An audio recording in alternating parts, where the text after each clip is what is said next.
What's going on, everybody? It's your boy Motivating Dan, and today we're going to be talking about the giant killer beehive tree. Now, the beehives can be shot or triggered to drop onto enemies that distract and deal physical damage. They are war scenario trap only, outdoors only, of course. You have to distract 500 enemies to unlock the unique upgrades. They have reduced cost or increased distracted duration. I think the reduced cost may be a little bit better, but they're pretty cheap already, so maybe it's not a huge deal. Increased distraction duration could also be an option. I don't use them a lot. I think they're like next in line for traps that I would use on war scenarios. But for the most part, giant killer beehive trees, they're pretty good, and mechanically they work really well. As enemies walk underneath them, they will drop, or you can shoot them from a distance and they will also drop. The distraction is a nice duration, and it does good damage. So overall, I think it's a really good war scenario trap. I just don't think it's good enough for the amount of space it takes up and for the cost and everything. You might have better luck with other things, but you could definitely run it with your loadout if you're trying to fight outside the gate or something. You could definitely run it. So it's pretty good. It's pretty good. Let's go ahead and jump into the game file. Now, for the killer beehive tree, the effect radius is 750, which is 5 grid squares. It's actually pretty big. So when one of the bees from this side, the beehives from one side of the tree drops, it actually affects enemies on the other side of the tree.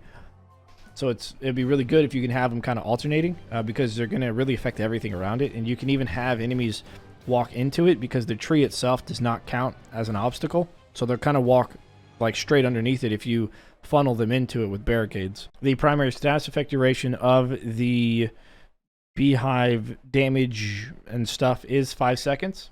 So the cooldown is 15 seconds and the interaction distance is 3,000. So you have to be within 3,000 units or on 20 grid squares, I believe, to press the letter F to have it drop instead of hitting it, maybe.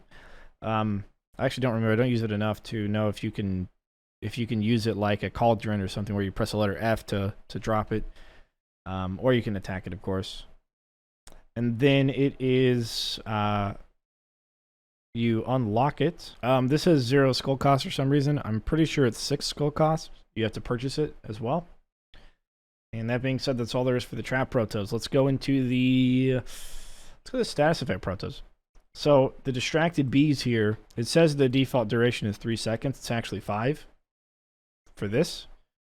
And that can go up to 7 with the upgrade. Now it does 14 damage per second, and that can add up to quite a bit when you have 5 or 7 seconds. It's quite a bit of damage. Like I said, it's good on damage. Plus, it gives you the scared debuff. Now, the scared debuff, the only other item in the game that can do that is Jar of Ghost. So if you're going for combos and you want to do it on a war scenario, this might be a really good choice to bring if you're going to go for a combo outside, because it's unique. It has its own damage and it has its scared debuff. So you're never going to be able to get those two combos anywhere else. So maybe bring it for combos on a war scenario. I don't know. All right, for the upgrade protos, we have lower cost, and we have increased status effect duration for primary and secondary status effect. That's 2 seconds. So that's all there is. We won't jump to a game or anything to take a look at it. You know, I don't really use it very much, so I don't know of any like cool ways to use it. You know, cool or unique ways or anything. So if you use it, let me know how. Let me know what you guys do with it in the comments below. If you used it at all, you know, like I said, maybe it's good for combos on a war scenario if you're building outside of the war scenario itself.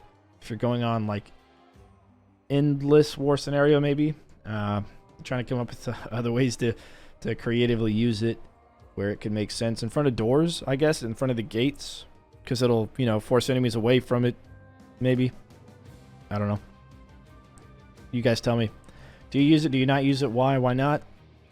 And I'm looking forward to reading the comments if you guys do use it. So, anyways, that being said, don't forget to leave a like, comment, subscribe. I stream on Twitch, twitch.tv/MotomanDan if you want to follow me there.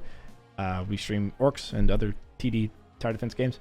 And then I will always post a video on YouTube whenever we're going live on Twitch, so you can go check it out there. So if you haven't already, go ahead and subscribe. If you need to, click the notification bell. And yeah, other than that, have a great day, and I'll catch you on the flip side. Deuces.